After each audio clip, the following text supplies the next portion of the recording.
حضرت سیدنا جابر بن عبداللہ رضی اللہ تعالیٰ عنہ سے روایت ہے کہ حضور نبی اکرم شفیع معظم صلی اللہ تعالیٰ علیہ وسلم نے ارشاد فرمایا کہ اللہ تعالیٰ میری امت کو ماہ رمضان میں ایسی 5 چیزیں عطا فرماتا ہے جو مجھ سے پہلے کسی نبی علیہ السلام کو نہیں عطا کی گئیں۔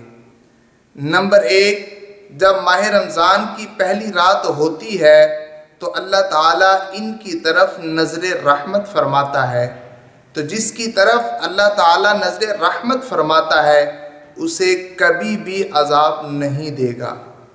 نمبر 2، شام کے وقت ان کے منہ کی بو یعنی بھوک کی وجہ سے جو ہوتی ہے اللہ تعالیٰ کے نزدیک مشک کی خوشبو سے بھی بہتر ہے۔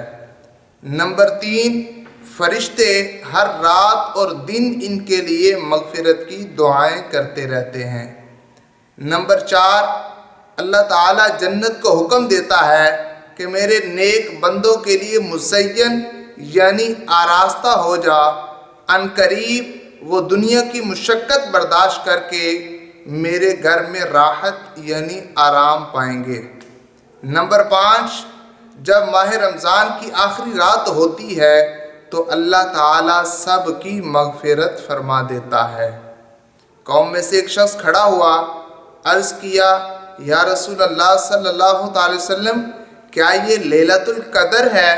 تو حضور نبی اکرم نور مجسم شفیع معظم صلی اللہ علیہ وسلم آپ نے ارشاد فرمایا، نہیں، کیا تم نہیں دیکھتے جب مزدور اپنے کاموں سے فارغ ہو جاتے ہیں تو ان کو اجرت عطا کی جاتی ہے؟ سارا مہینہ ماہ رمضان میں مسلمانوں نے اللہ رب العزت کے حکم کی مزدوری کی ہے، تو اب ان کو اجرت میں ان کی مغفرت کر دی جاتی ہے۔